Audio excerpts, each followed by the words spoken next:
कहां जाता रे नहीं काटला का करे नहीं काटला जतरा तो के हित देखाओ तो सनो थोड़ा काम बाबा तनी काम करके जाता ना जल्दी आई है ठीक बाबा तनी 10 मिनट में ठीक बा जो अगर हित आया तो पूछे से तो ही मत कहिए नु हम दारू बेचिला के कहिए नु हमर बाप डीलर हटे हम कोटा बाटीला बुझाई नो ठीक बा अगर हित आया तो ही मत कहिए नु 50 वाला मिठाई किन के ले लई है चुपचाप जाके खीर मोहन किन के ले बिस्कुट दलमोट खीर मोहन दी है बिना बिया ठीक होकले ओकनी के 50 में मिठाई ना देवे के चाहिए बिया ठीक हो ना कोनो पते नहीं थे अंगन लिया के दे 50 रुपए के मिठाई कोनो रही त आग ओकला हरावल जाई।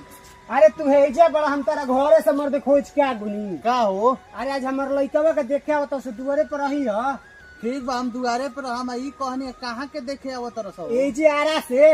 आरा से हां तो हम दुआरे पर हम सामने कब बजे ले सो 3-4 बजे लइया स ठीक बा जा तनी यार के गांव में कह देवे ठीक बा जा कह दो ठीक बा जा तनी जा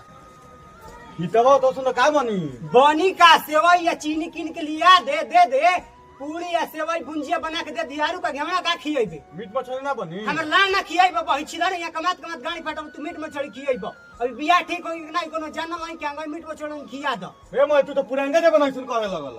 ना अनबानी के सारी भइल बड़ा के देखाई मीट मछली अंग खियेबे ए मैं तू पुरांगे जे बनाई सुन कर हम जा